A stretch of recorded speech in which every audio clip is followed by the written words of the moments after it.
takut mati Der. Takut Iya. kayak gitu-gitu. Wah ini kayaknya udah nih. Kita kasih solusi. Seorang DJ iye, take me out juga iye. Terus yang ketiga, nah ini baru nih, ini positif deh yang ini nih. Akhirnya sampai di titik pengusaha toko sepeda nasional nomor 1 di dunia. Amin. Zoka Bauzat. Wah, Masya Allah bro. Halo alhamdulillah. Sehat ya. Alhamdulillah sehat. Alhamdulillah sehat ya. Sehat. Alhamdulillah. Depannya udah gak enak banget sebutannya ya. Tapi gini, kalau udah denger kata Zoka, gue tuh dulu kan di radio ya. Di radio gue tuh ada yang dulu tuh kayak ada kompetisi DJ, nggak tahu di grup-grup MRA, tau gak sih? Lo sempat ikutan gak sih? Paranoia. Iya kan? Ikut kan. Ini kita ngobrol gini buat ambil ibroh ya.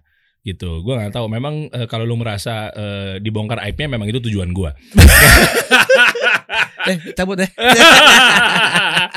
Nah, intinya sih sebenarnya gini, gue lumayan terkejut dan masya Allah tabarakallah gitu ya.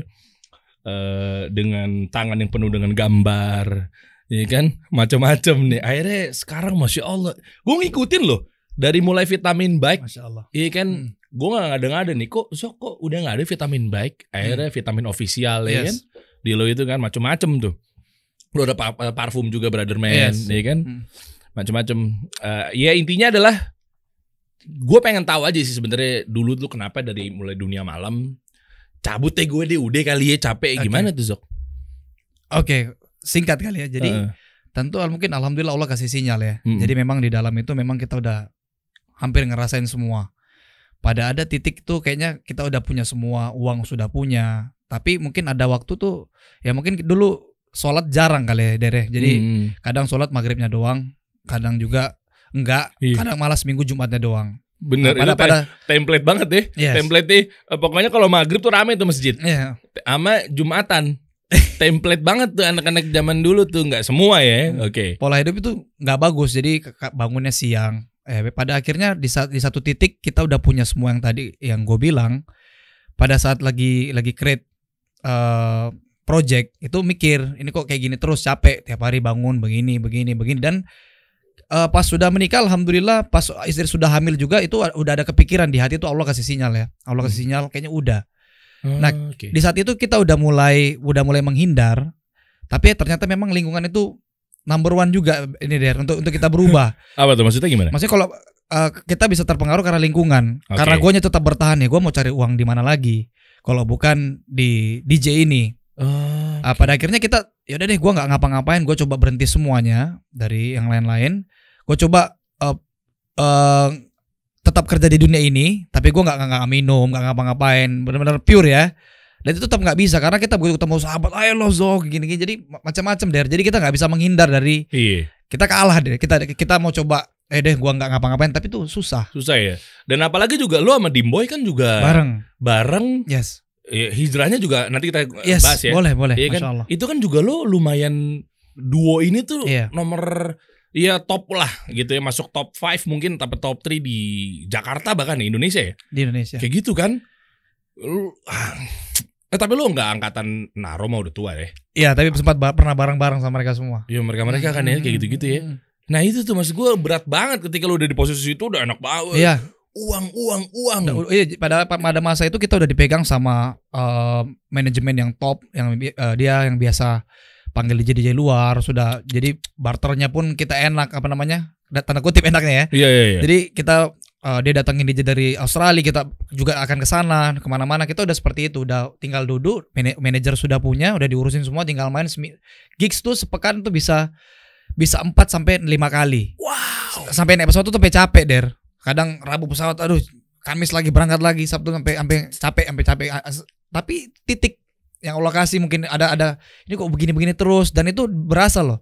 Tapi di saat itu kita belum punya ilmu tentang uang haram itu ya. Iya. Jadi tapi pas kita sudah belajar, kita tuh flashback. Pantasan dulu tuh di saat pegang uang itu kita mungkin kita dari masalah gaya aja kita nggak mau kalah. Mungkin tuh ujungnya. Jadi kita sepatu baru, gua harus partner gua di mau sepatu baru, gua harus sepatu baru juga. Kita mau tampil nih sampai berkaca sampai lama-lama. Ada uang tuh habis beli itu, habis itu mungkin efeknya karena uang nggak bener Der. Benar, tuntutan juga kan? Iya, terus Apa sih kayak istilahnya lu harus tampil kayak gitu terus. iya. Dan nggak pernah cukup. Padahal itu uang banyak banget Der. Tapi kita nggak pernah cukup. Nah di situ tuh titik-titik Allah kasih sinyal sebelum terlambat mungkin nih Der. Karena memang pas gue mungkin ada niat mungkin yang semoga Allah nilai itu oke. Hah? Itu jadi gue rasa ini kayaknya nggak bener. Gue capek apalagi ntar lagi punya anak. Jadi kayaknya gue harus pelan-pelan menghindar. Tapi udah deh gue menghindar. Gue ini yang lain gue stop. Tapi gue tetap jalan. Oh, Nah. jadi lu ambil baiknya buang buruknya. Yes, ini gue ambil baik buang buruknya. Tapi itu susah, tetap nggak bisa Der, nggak Iya. bisa. Sampai pas kita main di Sydney, itu kita alhamdulillah udah belajar juga dan memang udah stop yang lainnya. Itu sampai bete banget dan habis main, bingung kita mau kemana. Tanya manajernya yang antar pulang, dia masih mau lanjut party. Gua sama Dimbo itu sampai Dim kita ke Sevel aja deh makan apa namanya makan Indomie goreng apa pop mie itu. Iya. Maka sampai tunggu dia pulang sampai kayak begitu dia pinggir jalan nungguin. Akhirnya karena dia nggak mau pulang kita naik taksi pulang karena udah nggak dapet nyamannya, nggak ada feel-nya. Alhamdulillah tuh terakhir udah seperti itu. Oh, jadi fitrahnya memang ini kayaknya haram nih. Iya. Udah gitu ya? Sama memang udah belajar juga, udah apa kayaknya. Apa belajarnya apa waktu itu? Ya memang pada itu gua Campur. Gua kajian itu salah satunya memang ke Al Azhar ya, ke Al Azhar apa sih namanya Rabbanians. Oh, udah. Udah itu momen-momen gue singkat aja tadi. Jadi momen-momen di saat gue tuh kenapa mau tinggalin. Jadi memang sudah ada panggilan, tapi gue harus dari mana dulu nih. Jadi pas sering di studio itu di hati tuh sudah ada kayaknya gue nggak bisa. Tapi gue mau kemana bingung. Tapi memang alhamdulillah gue dari dulu tuh follow namanya Al Hikmah. Al Hikmah. Ada Al Hikmah Jakarta. Ada. Al Hikmah itu selalu share Kayak gue pernah denger deh. share quotes, share hadis-hadis. Dan itu Oke. memang dari dulu gue selalu follow itu. Pada Hmm. akhirnya pas gue ada panggilan, rasa gue harus kemana, harus belajar dari mana, bingung. Temannya belum ada dari sama sekali. Gue harus kemana? Lihat ada flyer itu kajian jemput bola, pas banget judulnya jemput bola Oh gitu. di Al Azhar Rabbanians yang bikin. Ustadz siapa waktu itu? Ustadz Nuzul. Ustadz Hafizallah, Nuzul? Masya Allah. Oh, hafizallah. Nah, makanya anak datang dan memang Allah di situ kasih lagi. Jadi banyak ada teman-teman di Jana yang sudah duluan hijrah ketemu di sana. Jadi makin semangat Der. Siapa? Ada Ais Alfaris. Alhamdulillah itu. Oh, dia ngaji dia. Udah. Ais mana ya, taruh deh. Ais. Ada Ais. banyak namanya Ais, Jadi ketemu Kita dia. kan juga dulu kan gitu juga. Nah, tapi gue bukan DJ-nya. Ya. Iya, Mbak, ya, ada gel nggak? Iya. Guest list. Akhirnya ketemu kita kajian, alhamdulillah pada saat itu dibahas, masya Allah bagus. Dan pada selesai kajiannya kita duduk makan pecel ayam. Itu banyak teman-teman yang udah hijrah juga, yang dia dari bank keluar, kontraktor keluar. Jadinya kan di situ ini yang gue butuh, lingkungan ini yang gue butuh. Gue nggak kuat soal di dalam. Ya alhamdulillah gue sama Dimboy. Tapi sekuat apa sih kita berdua lawan ratusan orang, ribuan orang yang menarik kita, apalagi manajer. Lu ngapain keluar sih? Udah oke banget ini. Nggak ada lagi duo yang seperti ini. Apalagi kita udah dapat gelar banyak pada saat itu. Iya tahu. Akhirnya cuman hati udah memang udah ntar lagi anak melahirkan udah kayaknya udah nggak bisa nih. Dan memang saat itu pas kita udah tinggalin semua, asap rokok aja gocip tuh udah nggak bisa. Udah sempat dapat itu Allah kasih panic attack Der. Gue tuh takut pas main di Bandung itu rame banget. Gue tuh main sampai keringat dingin, kayak mau pingsan, terus suara tuh mengecil. Akhirnya gue kabur, Dim tolong selesain kan tinggal 10 menit lagi. Gue udah mau jatuh nih, sampai gue kabur ke depan nabrak orang. Keluar tempat tuh tarik nafas karena kan udah di situ udah nggak bisa cium asap rokok, udah nggak nyaman lah. Terus udah nggak ngapa-ngapain, minumnya cuma jus. Itu komplimen kita tuh isinya jus, buah-buahan. Udah terakhir udah kayak gitu tuh. Oh, jadi ridersnya udah nggak ada lagi. Udah kayak gitu. Brand-brand yang begitu-begitu udah nggak ada ya. Udah nggak ada. Nah pada itu gue dapat panic attack dan setelah dari situ pun suka takut mati Der. Takut kayak gitu-gitu. Wah ini kayaknya udah nih. Pas mati lagi di J-Set gimana tuh? Dan itu saat itu banyak contoh-contoh di DJ senior kita banyak meninggal di Indonesia. Di Indonesia. Jadi meninggalnya sambil main stroke gitu loh. Jadi itu tuh contoh-contoh mungkin yang Allah kasih gitu. Lu berhenti lu. Ada info-info seperti itu. Jadi kan gue nge-save tuh. Ini masa mati di sini gitu loh. Itu deh. Hancur banget mati di situ tuh. Iya, lagi main terus dia bisa selesai main stroke. Ada yang wah macam-macam. Terus gak oke lah. Kita nggak tahu, kita iman lagi turun, kena apa lagi ngapain, Allahu alam. Jadi anak putusin, anak coba Dim kita selesaiin aja nih. Cuman kan saat itu kita nggak bisa melepasin kontrak. Kalau kita berhenti gitu aja, ganti ruginya gede banget. Nah ini penaltinya lebih gila lagi ya. Lebih gila Jadi lagi. mau nggak mau lu jalanin. Kita jalanin. Yaudah Bismillah. 2017 tanggal 1 Januari selesai. Terakhir itu di tahun baru. Oke. Berapa sih emang sampai lu per bulan pendapatannya sampai kayaknya berat banget ninggalin ini. Contoh ya. Iya. Misalnya kayak bangsa 5 juta mungkin. Iya. Nah, udahlah, care lah. Gitu kan. Maksudnya kan secara fitrah sementara lo harus nafkahin apa segala macam. Iya, betul. Segede apa emang? Pengen tahu aja gue kisaran lo dulu ya. Kalau kita main di Jakarta, kalau orangnya kita IO yang kita nggak kenal panggil, itu bisa 10 juta. Berarti kalau bagi 2 sama teman gue kan 5 juta 5 juta. Kalau luar kota itu bisa 18 juta. Itu semalam tuh ya? Iya, cuma 1,5 jam, 90 menit dapat uang. 20 juta juga ada? Iya, kalau 20 juta kadang ada kalau orang kita nggak kenal. Gaji penyiar radio sebulan tuh ya. Anda gue dulu di Hits FM tuh 27 juta tuh. Iya. Sebulan tapi lu sekali perform. Itu sudah enak, kita udah karena sering naik Garuda udah capek, kita udah dapat apa namanya yang kita datang tuh langsung launch Garuda udah enak banget. Sebulan udah ratusan tuh ya juta. Sampai terakhir nanti kita sambung yang ketemu Ustadz Syafiq itu nyambung tuh nanti. Oh nyambung ya. Sama Dimboy nyambung. Yang tuh. Dimboy pernah di podcast. Itu bareng itu. Lagi di situ tuh ya. Itu terakhir kita di bandara ya. Iya, karena saat itu partnerku si Dimboy ini yang pernah podcast gue juga. Dia tuh nggak mau, kita mau berantem. Gue putarin nih Ustadz nih nggak. Jadi setiap di hotel gue kencengin suara volumenya nih, lu denger nih. Karena gue pengen tarik dia juga. Iya. Ya alhamdulillah mungkin karena dia jujur, dia doa sama Allah karena memang dia di ujung-ujung juga. Karena dia saat itu mau nikah berat. Dia storynya mungkin udah pernah ya. Oh jadi nikah lo duluan. Gue duluan. Dia tuh baru mau. Akhirnya dia doa, kita ketemu terakhir tuh Ustadz Syafiq tuh hafizahullah taala semuanya. Justru kan kalau belum nikah bukannya gampang deh. Maksudnya kan belum ada tanggungan. Dia udah mau nikah. Dia jadi kan kita buat biaya nikahnya. Dia kan itu di kalau nggak salah bulan November. Dia nikah tuh di bulan tahun depannya dan udah prepare dan lain-lain kan. Itu dia sempat nggak mau tinggalin. Nah gue tuh tanggal 1 gue berhenti. Lu kalau mau jalan bismillah. Tapi lu doa ya Dim ya. Lu doa Lu doa nanti insya Allah kasih, kan kita udah kajian kemarin. Senjata kita kan doa nih. Gak ada yang lain. Gue juga bingung kasih solusi. Gue juga setelah ini gak punya kerja lagi masalahnya. Oh makanya memang harus ada kasih solusi yang benar gitu ya. Dia doa ketemu Ustadz Syafiq tuh yang di Surabaya. Ini menarik nih ya. Sebelum bahas akhirnya ketemu Ustadz Syafiq bahasa lama di bandara Surabaya, Garuda Lounge tuh. Iya. Nggak sengaja kan? Nggak sengaja. Nanti kita bahas yang itu prosesnya, terus apa yang diobrolin, nanti kita bahas. Tapi gue penasarannya gini deh. Ketika lo berpartner duo, oke? Nah, duit udah banyak banget. Pasti kan ada 2 otak yang berbeda nih visi misinya. Iya. Mindsetnya apa segala macam. Gimana cara bilang sama dia tuh ketika, men, musik haram nih. Iya. Maksudnya, sempat kayak gitu. Iya gak sih? Lah, kemana aja lu? Iya. Kan gitu tuh. Iya. Gue tahu kemarin kita sholat kok, gini-gini kan pasti nggak nyambung dong. Hah? Gimana sih maksud lo? Gue nggak ngerti ini. Nah, kayak gitu-gitu. Lu bilang ke dia gimana tuh? Ya alhamdulillah Dimas juga kan memang waktu kecil dia sempat pesantren. Dan memang dia sempat kaget, lu mana aja bener. Kok baru sekarang nih? Tapi memang ya karena kita datang ke kajian. Jadi memang itu atas taufik dari Allah yang pertama. Jadi begitu kita bukain itu, Dimas tuh langsung denger ya ada hadisnya semua lengkap dan lain-lain. Nah, dia yang susah terimanya tuh, gue mau nikah, gue mau dari mana? Gue tulang punggung keluarga. Oke, gini deh. Okay. Sebelum ke tadi deh, mundur dikit aja. Dari lo pribadi deh, ngelihat dalil-dalil begitu deh. Lo seorang yang berkecimpung di dunia malam, musik apa segala macam. Ketika ketemu nih, akan ada umat yang mengharamkan, menghalalkan musik ya. Semuanya. Ya kan, mungkin lo ngeliatin sutra, ya udah oke lah gitu kan, mikirnya sampai ketemu alat-alat musik.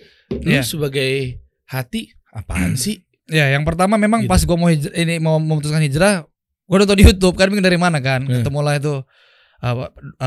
Dokter Zakir Naik dan lain-lain. Itu gue lihat dulu apakah agama yang benar yang mana nih. Karena jangan sampai gue lahir. Oh agama lagi lu agama dulu bukan aliran. Bukan aliran dulu. Agama Islam yang mana dulu nih? Kan biasanya kan orang kan aliran yang benar yang mana? Ya enggak, gue agama dulu. Karena agama kan kita mau dari mana hijrah mungkin dari bawah dulu ya. Jangan sampai gue lahir ternyata ada agama yang lebih benar kan.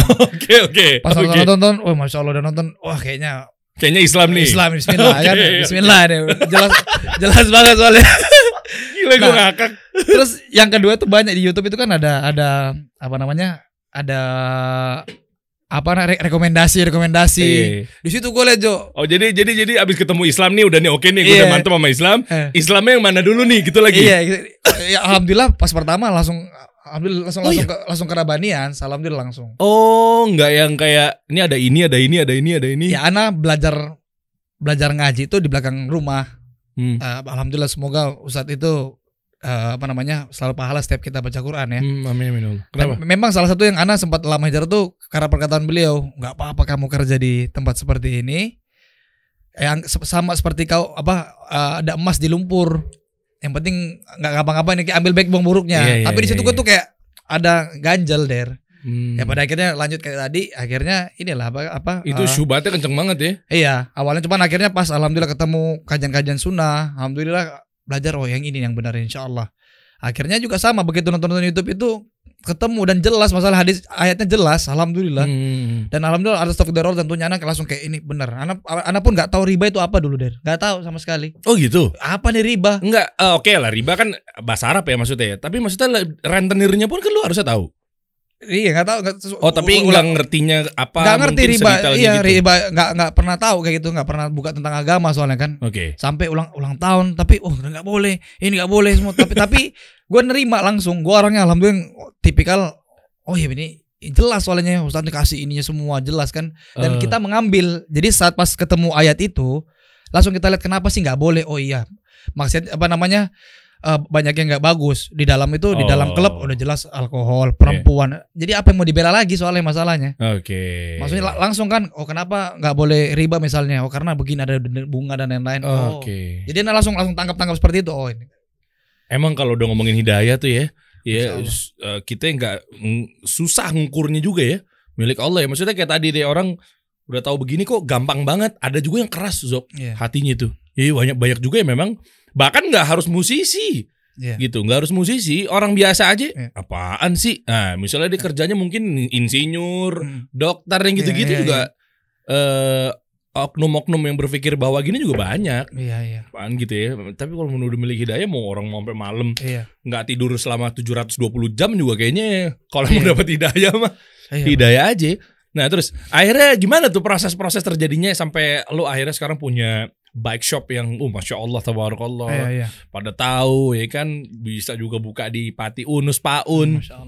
Jakarta Selatan yang perumahan-perumahan yang lumayan jantung juga di situ kan. Nah maksudnya gimana tuh proses kesananya kan tadi kan ke bandara ketemu sama Ustadz Syafiq. Iya, ke Ustadz Syafiq ketemu di bandara. Itu detailnya gimana sih pengen tahu gue. Jadi kita gua sama Dimas tuh emang kan karena kita udah nggak ngapa-ngapain selalu minta first flight. Kalau pulang tuh selalu minta pagi karena kita udah nggak mau di kota situ, kita mau pulang ketemu keluarga udah jam 5 tuh ya. Jam 5 jam 6 gitu lah pokoknya pesawat pagi biar cepat pulang. Nah itu kita lagi duduk tuh di Garuda Lounge, terus Ustadz Syafiq tanpa bawa kru sendiri langsung di dulu Ustadz Syafiq. Waduh gimana ya. Siapa yang ngomong? Dimbo yang lihat kan masuk lewatin kita. Oh ya kalian udah tahu Ustadz Syafiq tahu ya? Tahu karena pernah datang ke kajian yang di Blok M Square tuh. Dan posisi lagi touring, lagi tour tuh. Lagi kita mau pulang ke Jakarta, udah beres main. Langsung si Ustadz Syafiq. Tapi kita kan ngomong apa ya deketin beliau ya. Alhamdulillah aneh tuh habis follow juga ada flyernya dia mau kajian di Tanah Abang. Jadi ada speak. Assalamualaikum Ustadz, jabat tangan. Ustadz besok ke Jakarta ya. Ana di Jakarta. Masuknya gitu dulu. Iya benar. Akhirnya. Tapi pakai jaket. Ana pakai jaket semua. Masa langsung ngebuka begini? Enggak. Ana pakai jaket. Oke. Akhirnya makan yuk.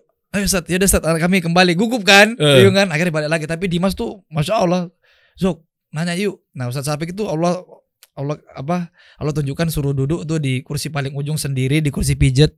Yang kursi yang elektrik pijat elektrik kursi itu. Iya, dia dulu sambil makan situ. Ya udah bismillah. Jalan yuk ke sana. Akhirnya Ana duluan kita berdua ada jalan. Ana Ustadz, Assalamualaikum. Boleh sambil ngobrol-ngobrol? Tafadhol. Ustadz, kita ini sekarang DJ Ustadz dan kita sebentar lagi hijrah, 3 bulan lagi kita hijrah. Oh diukur. Karena kan udah di ujung ini, udah di ujung. Udah di ujung kontrak juga ya. Kontrak juga. Dan yakin juga 3 bulan umur nyampe ya. Insyaallah. Akhirnya Ana sampein, Ustadz kita mau hijrah nih, tolong kasih nasihat. Apalagi mungkin ya Ana juga butuh nasihat dan sahabat Ana nggak masih mau lanjut sampai dia mau nikah. Dia soalnya tulang punggung keluarga. Ya Ustadz tapi cuma jawab yang Allah tawarkan ini mahal surga. Ini yang Ana ingat ya insyaallah. Jadi ya Allah pengen tahu juga antum hijrahnya jujur nggak ini? Karena semua orang kan diuji kan antum hijrah setengah-setengah ya Allah juga saking baik karena baiknya antum dikasih setengah-setengah juga. Mas antum nggak mau full? Masya Allah. Maksudnya terus antum kan bangun pagi, lihat pagi berubah jadi siang sampai sore. Masa nggak yakin ini ada penciptanya? Masa kita ragu sama penciptanya? Jadi itu yang Ana ingat. Pada akhirnya sampai situ kita dijelasin juga, dia ceritain tentang jamaah-jamaahnya yang dari riba dan lain-lain sampai sekarang sabar dan akhirnya bisa. Itu Dimas akhirnya kepetik langsung selesai dari situ naik pesawat nangis kita berdua. Hijrah dia sok. Kita sama-sama hijrah tanggal 1.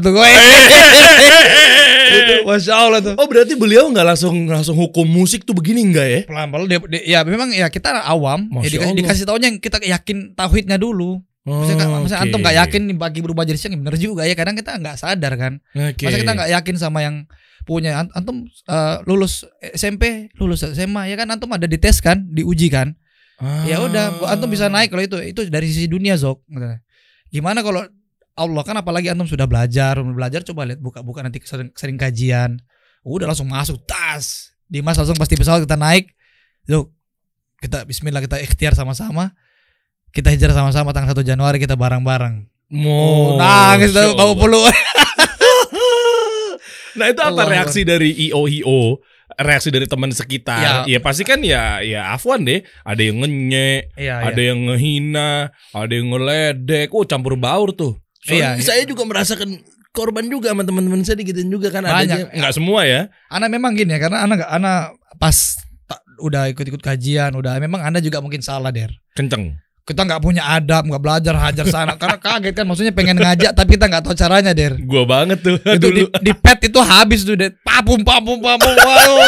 Sampai akhirnya orang menjauhin gua sendiri, padahal sebenarnya kalau kita udah punya ilmu kita bisa pelan-pelan tarik mereka. Apa responnya gimana bilangnya? Jadi lu kok berubah Zok, sampai dikira tuh gua belajar salah Der, aliran sesat. Karena memang salah, cara gua juga salah, terlalu geber-geber karena kan untuk ngebentengin diri gua sendiri. Ternyata ini kaget, ini salah ini. Jadi malah keluarnya radikal ekstrim. Iya, jadi kayak gitu. Jadi akhirnya gue salah nih. Lambat laun tahu ya pelan-pelan. Ya harus belajar karena kenceng banget.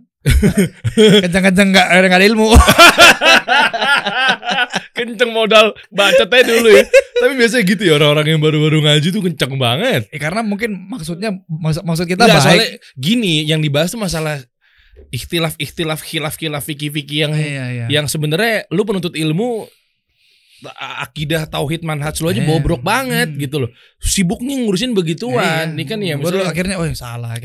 Akhirnya kita ngobrol-ngobrol, gue izin. Kayak memang mereka udah tahu kita mau selesai. Kalau manajer pribadi dia udah tahu gue udah mau selesai. Akhirnya tadinya partnerku yang masih mau dilanjutin, akhirnya bareng-bareng kita ngomong, emang kita udah ngomong. Mereka pun alhamdulillah mereka paham lah. Mereka juga atas izin Allah nggak ada denda, nggak ada apa. Yaudah kalau memang itu pilihan kalian ya silakan. Nah itu langsung nggak? Biasanya orang fase-fase kayak gitu tuh apa istilahnya tuh masih pelan-pelan, tahapan apa langsung prak selesai. Ya karena kita 1 Januari. Oh iya, jadi memang prosesnya itu nggak cepet Der. Jadi pas kita udah mulai ngaji tuh ada spare kurang lebih sekitar kalau nggak 7 atau 6 bulan. Apanya nih? Terakhir kita jadi pas sambil main, sambil kerja. Kita sudah belajar Der. Jadi tadinya malahnya kita mau di 2018 Der tadinya. Iya, yang ngerti. Karena biarnya maksudnya nggak langsung brek, tapi kalau di istilah mau launching produk tuh kan ada sistem marketing. Product launch dynamite itu tuh orang dikenalin satu persatu dulu, terbiasa dulu. Tadinya gitu. gue mau biarin Dimas nikah dulu Der tadinya. Jadi gitu. ya udah kita nabung lagi tahun depan 2018 2 tahun lagi ya main. Panjangin lagi tadinya. Tapi atas izin Allah, taufik dari Allah, kita belajar makin takut Der. Di pesawat aja tuh pas kita kalau setiap berangkat turbulens dikit keringat dingin Der, kaki kenceng gini. Takut mati di saat itu. Iya, kondisi lagi begitu soalnya. Udah tahu, jadi kita udah keringat dingin. Kalau ini gimana? Pendapatan. Maksudnya kalau lu mau share aja ya, dari yang lu ratusan juta, lu mengalami fase-fase ada banget. Bangkrut, susah. Ada. Iya, maksudnya gue penasaran sih. Sampai akhirnya ujung-ujungnya lu bisa bangun bike shop atau ada bengkel sepeda lah ya. Iya. Dan ada juga lu punya yang visual, ya vitamin visual, ya kan akhirnya lu jual clothingannya juga apa segala macam. Maksudnya sekarang masya Allah tabarakallah gitu loh. Tapi lu ngerasain gak sih fase-fase biasanya cerita-cerita orang-orang yang tadinya begini? Karena saya sangat merasakan gitu. Masya Allah. Pada saat itu kan kita kan satu litingan Take Me Out Indosiar. Gue tadi pas Rezi ngomong, gue jadi notice tuh. Ternyata lu ikutan Take Me Out juga. Lu yang gak pernah bentar gue mau nonton. Abis ini gue malah mau ngecek nonton dia nih. Masya Allah. Enggak maksudnya ya sama lah ya. Kita juga dulu yang boom gitu. keuangan. Iya, ya betul. kan? Dapat kita fase-fase itu. Nah, sampai akhirnya lu merasakan gak sih tuh istri gimana? Iya. Orang tua mungkin kamu ya ngapain sih dibilangin? Iya. Atau mungkin oknum-oknum yang lainnya di kalangan keluarga yang ngapain sih hijrah-hijrah sampai akhirnya lu bener-bener jatuh miskin banget misalnya. Iya. Ngalamin gak sih? Kita kasih solusi.